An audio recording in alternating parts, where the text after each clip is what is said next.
The furnace opening roared at 2100 degrees, a screaming mouth of orange fire that sucked the oxygen right out of the room. It was a physical weight, a living, breathing beast that leaned against my chest and tried to push me backward, but I didn't move. Sweat ran down my back, turning the heavy cotton of my collar damp and hot, sticking the fabric to my shoulder blades. My protective Kevlar sleeves were heavy, my gloves stiff with heat shielding, but my hands inside them were steady. I turned the blowpipe, keeping the molten gather centered, fighting gravity with a rhythm I'd spent 10 years learning. The glass was heavy today, a massive gather of clear crystal that glowed like a captured sun at the end of the steel tube. I rolled it across the marver table, the thick steel cooling the skin of the glass just enough to give it a cylindrical shape. Smoke rose from the contact point, smelling of burnt cherry wood and beeswax, a scent that had permeated my pores since I was 20. Out there, in the city, people lied with smiles. They signed contracts they didn't mean, promised futures they couldn't deliver, and masked their intentions with polite handshakes. In here, the glass didn't lie. It was binary. You were either in control or you weren't. One wobble, 1 second of hesitation, and it cracked with a sound like a snapped promise. Thermal shock didn't care about your excuses. Gravity didn't care about your intentions. I stepped back to the bench, swinging the pipe in a low, controlled arc. The centrifugal force lengthened the neck of the vase, pulling the molten material outward. I sat down on the wooden bench, rolling the pipe along the rails with my left hand, while my right reached for the jacks, the long steel blades used to shape the opening. The world narrowed down to the spinning rim of fire. I didn't hear the wind rattling the corrugated metal roof of the warehouse. I didn't hear the distant hum of traffic on the bridge outside. I only heard the roar of the glory hole and the rhythmic shh of the pipe rolling on the metal rails. Then, a heavy boot slammed against the metal floor grate behind me. The vibration traveled up the legs of the bench, jarring my spine. It was a violent, dissonant intrusion into the flow. It nearly made me bobble the pipe. The glass shuddered, threatening to fold in on itself. Evans, kill the gas. I didn't turn. You can't just stop in the middle of a gather. The glass was at the critical temperature. If I stopped now, thermal shock would shatter it into 1,000 razor-sharp shrapnel pieces. 2 minutes, Vance, I called out, my voice rough from the dry heat. Unless you want a blob of hot magma melting the toes of your boots, I said kill it, now. The authority in the voice was clipped, bored, and dangerous. It was the voice of a man who enjoyed the small power of a clipboard and a badge. I ignored him. I finished the rotation, shaping the lip with a final, precise squeeze of the jacks.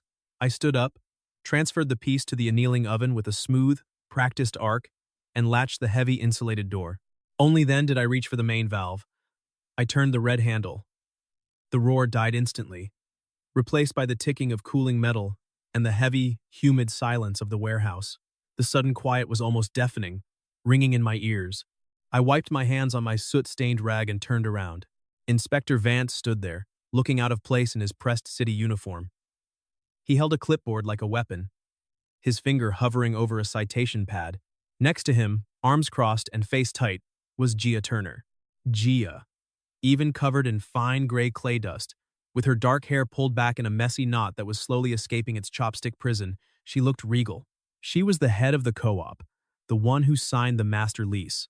She was the one who kept the lights on and the roof from leaking.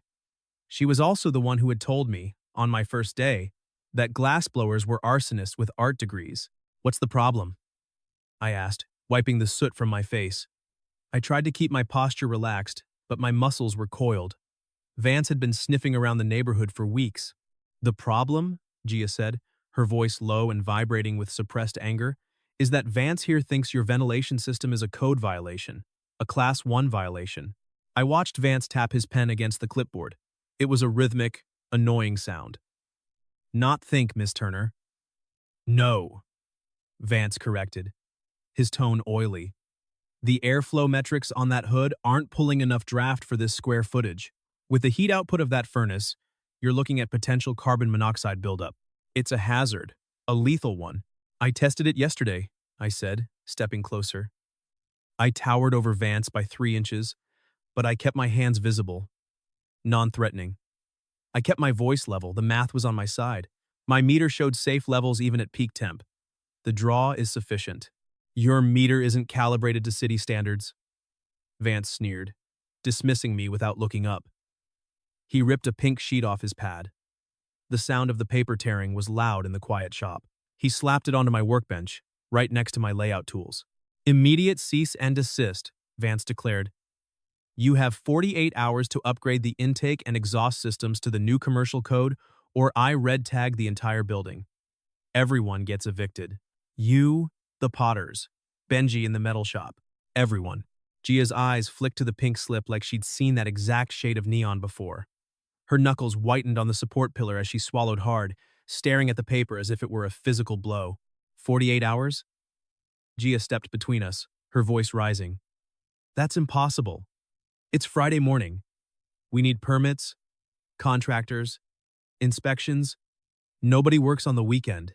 And good luck finding a contractor before the holiday weekend, Vance said, checking his watch with exaggerated casualness. My shift ends in 10 minutes. The clock starts now. Use the weekend wisely. He turned on his heel, his boots clanging on the metal stairs as he exited the studio. The heavy steel door slammed shut behind him, the echo rattling the tools on the walls. Silence stretched between us. The heat from the annealing oven radiated against my back, warm and familiar, but the look Gia gave me was pure ice. Why didn't you call a lawyer? I asked quietly. He can't just shut down a whole building for one hood. We can fight the citation. Gia let out a breath that sounded painful, like a rib had cracked. She leaned back against the pillar, the fight momentarily draining out of her. I can't fight it, Truett, she said, her voice trembling. It's Clause 9 of my master lease. If I get one more major city citation, just one, the contract dissolves immediately. The landlord can evict us instantly, and I'm personally liable for the remaining 5 years of rent. That's nearly $200,000. She looked up, her eyes dark with exhaustion. My accounts are already frozen pending the annual grant audit. It's a bureaucratic error, but until it clears next week, I have zero liquidity. I can't afford a lawyer. And even if I could, Vance knows the mayor. She gestured toward the window, to the street below. Vance isn't just doing his job. He's been hitting every shop on this block with code violations, fast deadlines, impossible fixes so the developers can buy us cheap. If he red tags the Foundry, the value drops to zero. The developers scoop it up for scrap, bulldoze it, and build condos. I looked at the pink slip on the bench, then I looked at the furnace. So he's squeezing us? He's evicting us, she corrected. If he shuts this place down, I lose the lease. I lose the building. And you lose your studio. Everything we built vanishes with the furnace heat. You can't move a glass shop overnight, Truett. You'd be done. I looked at the cold tools on the bench, realizing they would be nothing but scrap metal without this building. Without a studio, without this specific floor and this specific lease, I was just a man with a set of jacks and nowhere to use them. My fingers tightened on the tool belt buckle until the leather creaked. We won't lose it, I said. She looked at me, really looked at me, for the first time in months. Usually, I was just a tenant. The guy who paid rent on time and kept to himself. The guy she occasionally scolded for leaving the loading dock door open. You're just a guy with a pipe and a lot of hot air, Evans, she said, shaking her head. Don't make promises you can't keep. I'm not promising, I said, grabbing my tool belt and strapping it on. I'm working, and I'm going to need your help. That night, the warehouse felt wrong. Without the roar of the furnaces, the space was cavernous and dead. Shadows stretched long across the concrete floor, turning the familiar shapes of lathes and wheels into strange monsters.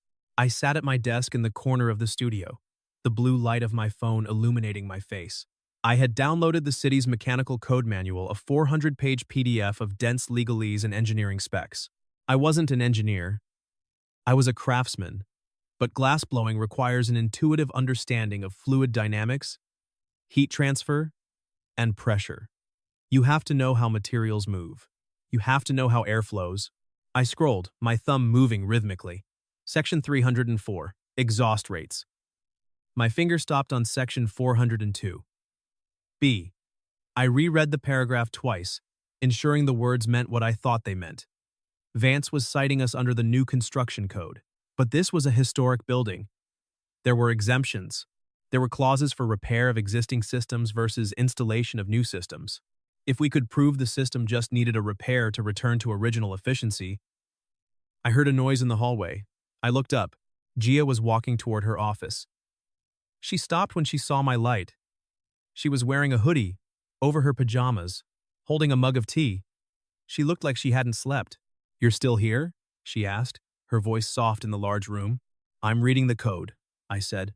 She walked over, peering at my phone screen. "You're reading the municipal mechanical code on a smartphone? You're a masochist." "I'm thorough. Did you find anything?" "Maybe," I said. "I checked the property records for the block, too. The building next door, the old textile factory, was bought 3 months ago by a shell company." She stiffened. "The textile factory? That place has been empty for years."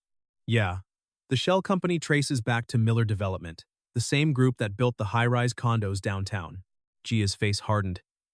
She set her mug down on my desk with a sharp clack. "I knew it. Vance red-tagged the frame shop across the street last week. They had a electrical issue. He gave them 24 hours. They couldn't find a Sparky, so he shut them down. 2 days later, a for sale sign went up. And now they're evicted." I finished the thought. "If Vance condemns the Foundry, our property value drops through the floor. Miller Development buys it for the land value. He's acting as their bulldozer," Gia whispered. She stood straighter, her jaw setting into a line I was beginning to recognize. "He's not inspecting for safety. He's inspecting for profit." "Yeah," I said. "He is. Which means just fixing the fan won't be enough. We have to make this place bulletproof. Code perfect. In 36 hours?" She looked at the phone, then at the silent furnace, then at me. "Okay," she said. She set her jaw. "What do you need?" "I need you to handle the electrical panel.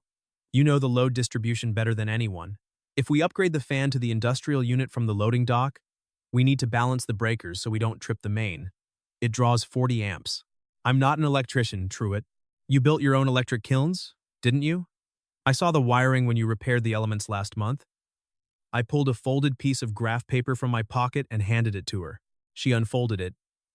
It was a detailed diagram of the breaker box, rerouted for maximum efficiency, moving the lighting load off the heavy equipment circuit. I'd drawn it at 3 a.m. while the glass was cooling. She looked at the paper, tracing the lines with her finger. She looked up at me. There was a shift in her expression, a recalibration of who she thought I was. "You drew this?" "I learned fast," I said. "Okay," she said, tucking the paper into her hoodie pocket. "Let's get to work." The next morning, the warehouse was sweltering. The sun beat down on the metal roof, heating the air inside before the day had even properly begun. I was up on the scaffolding by 6 a.m., tracing the ductwork that ran along the high ceiling. It was dirty, claustrophobic work. Dust motes danced in the shafts of light cutting through the high windows. I ran my gloved hand along the main duct seam. The vibration was wrong, a stuttering rattle instead of a smooth hum. When I tapped the old damper housing with my wrench, the metal rang dull. Thud. Clogged. The draft wasn't weak. It was strangled by 20 years of soot and a rusted shut damper blade. I needed to cut it out. "You're going to fall," a voice called from below. I looked down. Gia was standing there, holding a cardboard carrier with 2 coffees. She wore heavy canvas coveralls that swallowed her frame, and her boots were laced tight. She didn't look like the scary landlord today. She looked like a teammate. "I have a harness," I called back, pointing to the safety line clipped to the truss. "And I found the blockage." "And the intake? I'm going to repurpose the industrial fan from the loading dock. It's rated for twice what we need. I just need to wire it in." She climbed the ladder, handing me a coffee. "Black. 2 sugars. I saw you drinking it that way last week." I took the cup, feeling the warmth bleed through the paper. "You noticed?" "I notice everything in my building, Truitt, including the fact that you haven't left since Vance walked out. I live here now, apparently." I took a sip. It was perfect. The sugar hit my bloodstream like a kickstart. "Why are you here this early? You usually don't come in until 10 on Saturdays." "I couldn't sleep," she admitted. She leaned against the railing, looking out over the studio floor. It was a maze of half-finished sculptures, potter's wheels, and my glass benches. "This place, it saved me," she said softly. "After my divorce, after the gallery dropped me, I felt like I was disappearing. I built this so I wouldn't have to answer to anyone, and now some guy with a clipboard thinks he can take it away because of a fan. It's not just a fan, I said, checking the tension on my harness. It's leverage. Gia's fingers tightened around the coffee cup until the plastic lid creaked. When she looked up, her voice went flat, no tremble left in it. Then we take the leverage back. By noon, the temperature in the warehouse had climbed to 90 degrees. The upper gantry was a convection oven. I was wrestling with the rusted damper, using an angle grinder to bite through the seas. My arms ached, the vibrations rattling my teeth. Sparks showered down like fireworks, bouncing off my leather apron. The blade snagged.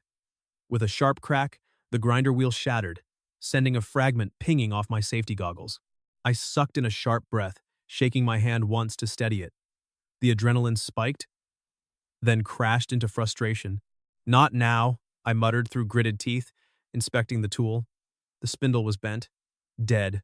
I climbed down the scaffold, wiping grime from my face. Gia was at the main panel, stripping a heavy-gauge wire. She paused when she saw my face. "What broke?" she asked immediately. "Grinder. Spindle's toast. I can't cut the damper without it. There's a hardware store 3 miles out," she said, reaching for her keys on the bench. "Traffic is gridlocked for the holiday weekend. It will kill an hour we don't have," I said, checking the wall clock. "Where's Benji?" "In the metal shop." "Why?" "He has a plasma cutter." I didn't wait for an answer. I ran across the studio floor to the roll-up door that separated our space from Benji's fabrication shop. Benji was a bear of a man, usually covered in welding soot, with a beard that could hide a small bird. He was working on a custom gate, sparks flying. The smell of ozone and burnt steel hung heavy in the air. "Benji!" I yelled over the sound of his radio, which was blasting classic rock. "Emergency. I need the cutter. Now." Benji lifted his welding hood. He looked at me, then at the open door to our studio. "For the inspection?"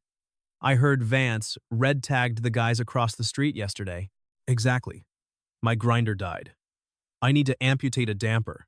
"Take it," Benji said, pointing to the cart in the corner. "But if you melt through the ductwork, you're buying dinner for the whole shop for a month." "Deal." I dragged the heavy cart back to the scaffold. Gia watched me hook up the compressed air line. Her eyes widened at the heavy-duty torch. "You know how to use that?" she asked. "Theory," I said. "It's just fire." "I know fire. Point and shoot."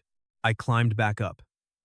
The plasma arc hissed to life, a focused beam of violet lightning. It was cleaner and hotter than the grinder. I sliced through the rusted bolts like they were butter. The metal groaned, yielded, and the damper fell free with a heavy clang onto the catwalk. "Clear!" I shouted. I saw Gia give me a thumbs up from the panel. She wiped sweat from her forehead with her forearm, leaving a streak of grease. She didn't stop. She worked with a fierce, quiet intensity that made me pause for a second just to watch her. "Truett!" she yelled. "Breaker 3 is hot! Kill the main!" I scrambled down the ladder and threw the master lever. The lights died. The hum of the building ceased. In the sudden silence, we gulped air, lungs fighting for oxygen in the stifling heat. "You okay?" I called out in the dark. "I'm fine," she said, her voice echoing. "Just hungry." "Sandwiches in the fridge?" I said. "Ordered them an hour ago." We sat on the concrete floor, backs against the cool brick wall of the kiln room, using the ambient light from the high windows. She pulled the wrapper off her sandwich and paused. She looked at the label. "Turkey and Swiss? No mayo? You hate mayo.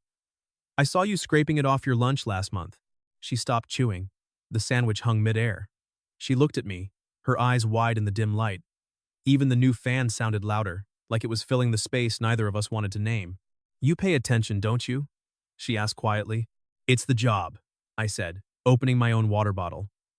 "Glass moves fast. If you don't pay attention to the little things, the color, the viscosity, the way it cools, it breaks." She took a bite, looking thoughtful. "You're weird, Evans." "I'm efficient, Turner. Why do you stay here?" she asked suddenly. "You're good. I've seen your work. You could get a residency in Seattle. Why fight for this dusty old box?" "Because it's real," I said. "Those other places, they're factories. Sterile. Here, I can hear the building breathe. And..." I hesitated. "And what?" "And the light is good. I finished. I watched her shoulders drop when the cool air from the open door hit her face, and my feet stayed planted like the floor had decided for me. I didn't say that I stayed because I liked the way she fought for her tenants. I didn't say I stayed because seeing her car in the lot made the day start right. The light is good, she repeated, a small smile touching her lips. Okay, let's go with that. The crisis hit at 10 p.m. We were 12 hours from the deadline. I was up on the roof, sealing the new vent cap against the threatened rain. The wind was picking up, whipping my hair into my eyes. My phone buzzed in my pocket. It was Gia. Water. Everywhere. I dropped my caulking gun and scrambled down the ladder, taking the rungs 2 at a time. I missed the last step, landing hard on my ankle, but ignored the spike of pain as I sprinted toward the kiln room. It was a disaster. A pipe in the overhead sprinkler system, one we hadn't even touched, likely weakened by the vibrations of the day's work, had burst. A high-pressure fan of water was spraying across the room. It was hitting the electric kilns, creating clouds of steam. It was heading straight for the open wiring panel we'd just rerouted and exposed. The breaker! I shouted over the hiss of the water. Did you cut it? I can't reach it, she yelled, shielding her face with her arms. The spray is blocking the box. It's live. Water and electricity. Lethal. One step in the wrong puddle and she or I could stop a heart. I grabbed a heavy welding blanket from my bench as I ran past. Truett, no! Gia screamed. I didn't stop. I threw the heavy fiberglass blanket over the open panel, tackling the spray. The water hit me, cold and heavy, soaking my clothes instantly. The force of it nearly knocked me back. I jammed my shoulder against the pipe, trying to divert the stream away from the live wires, using my body as a shield. Cut the main valve, I roared. Outside, by the meter, go! Gia didn't freeze. She didn't argue. She turned and ran for the side door. I held the blanket, my boots slipping on the wet concrete. I could feel the vibration of the pipe against my collarbone. My teeth clicked once, twice, and I had to brace my palm on the wall to stop my shoulder from shaking.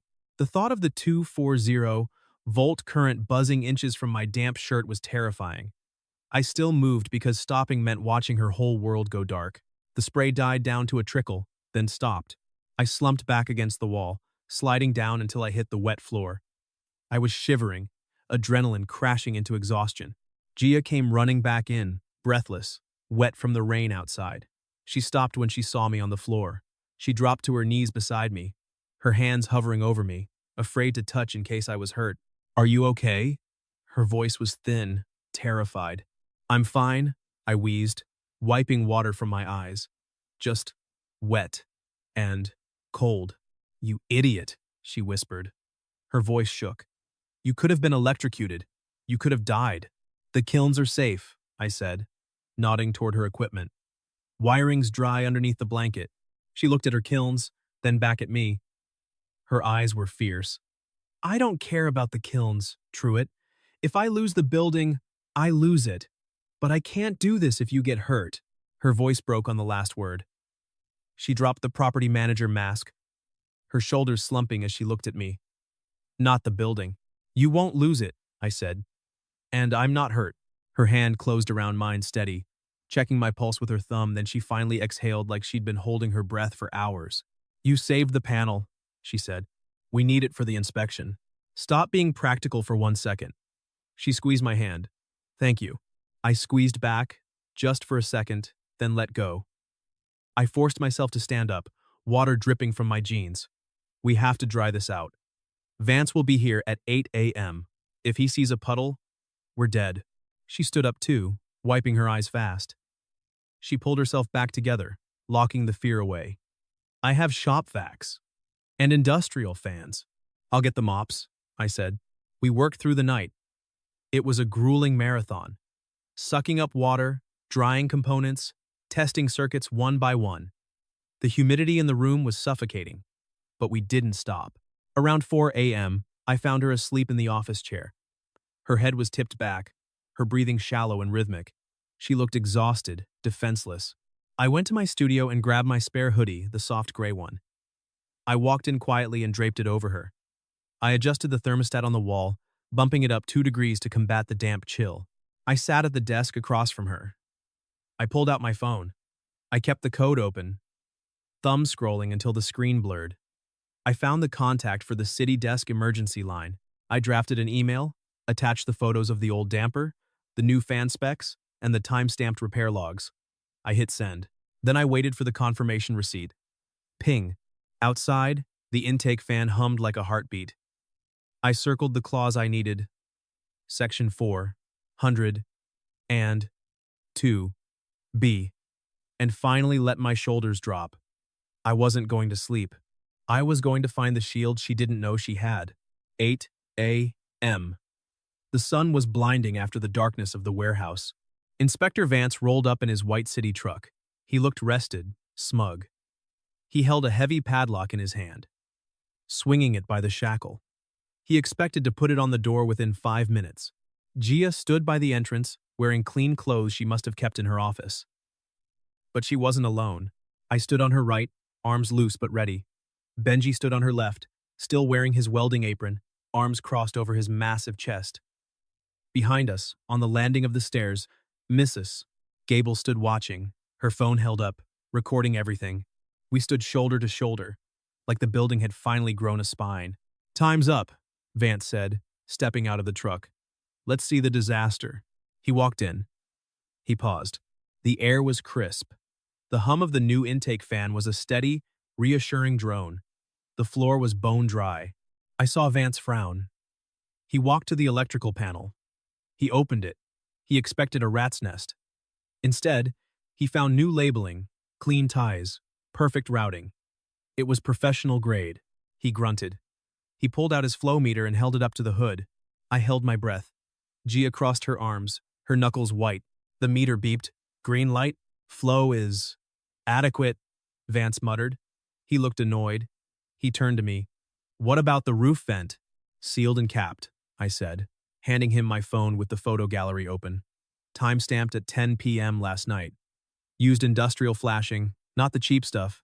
Vance scrolled through the photos. He looked for a reason. Any reason. A loose screw. A gap. He walked over to the kiln room. He sniffed. "Smells damp." "We mopped," Gia said smoothly. "Sanitation protocol." Vance narrowed his eyes. He turned on Gia. "I need to see the permit for the electrical modifications. You can't rewire a commercial panel in 48 hours legally. If you don't have a permit, this is an illegal modification." Gia opened her mouth, but I stepped forward. "It's a repair, not a modification," I said. I pulled a printed page from my back pocket. I emailed the city desk hotline at 4 a.m. Here is the confirmation ticket number and the logged receipt. Under the emergency repair exemption, returning infrastructure to original load specs doesn't require a new permit. We didn't add load. We optimized the routing. I handed him the paper. I'd highlighted the ticket number in yellow. Vance read it. His jaw worked. He looked at Gia, then at me, then at Benji looming behind us, and finally up at Mrs. Gable's phone lens. He looked at the phone, then at Gia's folder. The color drained from his face. He lowered the clipboard slowly, the fight leaving his shoulders. He realized he was beaten, not by money, but by competence and witnesses. "Fine," he snapped. "But I can't sign off permanently without a full schematic review downtown. That takes weeks." He scribbled on the pink slip. "Temporary clearance. 30 days. If I find one wire out of place next month, I'm pulling the meter." He tried to shove the paper at Gia, a final act of dominance. Gia stepped forward. She didn't flinch. She pulled a manila folder from her bag. "If you pull the meter without cause," she said, her voice hard as fired clay, "Mrs. Gable uploads that video to the city council's public forum, and I file a formal harassment complaint with the mayor's office before you start your engine. We have the logs, Vance. Every visit. Every threat. And Benji here is ready to testify that you red-tagged the frame shop across the street without a walkthrough." Vance froze. He looked at the phone, then at Gia's folder. The color drained from his face completely. He realized this wasn't just a tenant dispute anymore. It was a career-ending liability. He tore the slip off the pad and shoved it at her. Much gentler this time. "Clearance approved," he muttered, backing away toward the door. "I'm transferring this file to the district supervisor. Conflict of interest." "Good," Gia said. Vance left. The door clicked shut. We heard his truck engine start and fade away. Gia looked at the paper in her hand. Then she looked at me. "We did it," she whispered. You did it, I said. You held the line. She walked over to me. She was close. I could smell her shampoo, lavender, and clay mixed with the smell of ozone from the fan. I didn't hold the line, she said softly. You built the wall. She reached up and brushed a piece of lint off my shoulder. Her hand stayed a beat longer than necessary. It was the closest we'd ever been without a crisis forcing it. Go home, Truett, she said. Get some sleep. You look like hell. I have a few things to finish, I said. She shook her head, smiling. A real smile that reached her eyes. You're impossible. I'm dedicated. She turned and walked toward her office. At the door, she paused. Hey, Truett? Yeah? Leave the door open. I like the noise. 2 weeks later, the rhythm had returned. The foundry was alive again. The furnaces roared, the kilns hummed, and Benji's radio thumped through the walls. But the tension was gone. I was working a large vase, a commission for a hotel downtown. It was delicate work layering colors, twisting the cane to create a spiral pattern. It was late, past midnight. The rest of the building was dark, but my studio was glowing warm and orange. I heard footsteps in the hallway, soft, hesitant. Gia appeared in the doorway. She came straight from an opening black dress, silver earrings, keys still in her fist, eyes tired, but sharp. She leaned against the doorframe, watching me work. I didn't stop, but I slowed my rotation, letting the glass cool slightly. Are you working late again? She asked. Her voice echoed slightly in the quiet space. I looked at the clock. 12:30 a.m. Then I looked at her. Just waiting for you, I replied. I said it. And my fingers tightened on the blowpipe like I'd just confessed something I couldn't take back. I'd finished the vase an hour ago. I'd been cleaning my tools, reorganizing the color bar, just killing time until I saw her car pull in. I wanted to make sure she got into the building safely. She went still. She stopped mid-step. Even the fan sounded louder, and my grip tightened on the blowpipe until my knuckles stung. You waited? She asked. Benji said the gallery opening ran late. I figured you'd want the lights on when you got back. She looked at the overhead lights I'd left on in the hallway. You left them on for me? It's a big building, Gia. Shadows get long. She walked into the studio. She didn't care about the heat or the soot in her nice dress. She walked right up to the bench. You stayed because you knew I'd be hungry. She pulled a paper bag from behind her back, and you were right. She hopped up onto my workbench, sitting on the clear space I kept specifically for her. She opened the bag. Dumplings. The steam rose up, smelling of ginger and pork. You hate these, I said. I love them, she corrected. You hate them, which means I get more. She handed me a chopstick. Gia, I said, putting the tool down. About what I said, waiting for you. She looked down at the dumplings, then up at me. Her eyes were unguarded. I know, she said. I'm glad you did. Because, she said, I was rushing to get back here. The grant audit finally cleared yesterday, so I could have stayed out celebrating. But I didn't want to. I just wanted to come back to the noise. This place feels dead when you're not here. What about the gallery? I asked. Did they ask you back? They emailed, she said, popping a dumpling into her mouth. I deleted it. I'm busy building something real. I sent the offer letter to the bank this morning for the building next door, and I CC'd every tenant in the co-op so they know what we're fighting for. Benji and Mrs. Gable already signed the petition. The bank appointment is Monday at 9. I stepped closer. I put my hands in my pockets to keep from reaching for her. It's just a job, Gia. No, she said firmly. It's not. Everyone else leaves. My ex left. My investors left. You. Dig in. You. Fix the things that are broken. She reached out and took my hand out of my pocket. She placed it on the bench, covering it with hers. I'm tired of fighting alone, Truett. You don't have to, I said. My voice was rough. I'm not going anywhere. I pulled a spare studio key from my pocket and slid it across the bench to her. I'll drive Monday morning. You handle the bank. I'll handle the traffic. She looked at the key, then up at me. She picked it up, her fingers brushing against the cool metal. Good, she whispered, because I have a new project, and I need a partner. Electrical?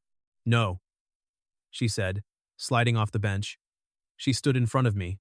Life. I want to expand the studio, buy the building next door before the developers do, but I can't do it alone. She pulled a folded document from her purse. It wasn't a lease, it was a partnership agreement. before you panic, she said quickly, raising a hand. This is separate from your lease. If you say no, nothing changes. You keep your studio, same rent, same terms. No pressure. I took the paper. But, she said, meeting my eyes. If you say yes, we own the place. 50-50. Sweat equity. You've already paid the buy-in with what you did last week. We structure the financing through the co-op revenue. The bank appointment is Monday at 9. I scanned the paper. Truett Evans. Partner. It was a commitment heavier than a ring. It was a future. I looked at her. You're sure? I'm a fast learner too, she smiled. I know a good investment when I see one.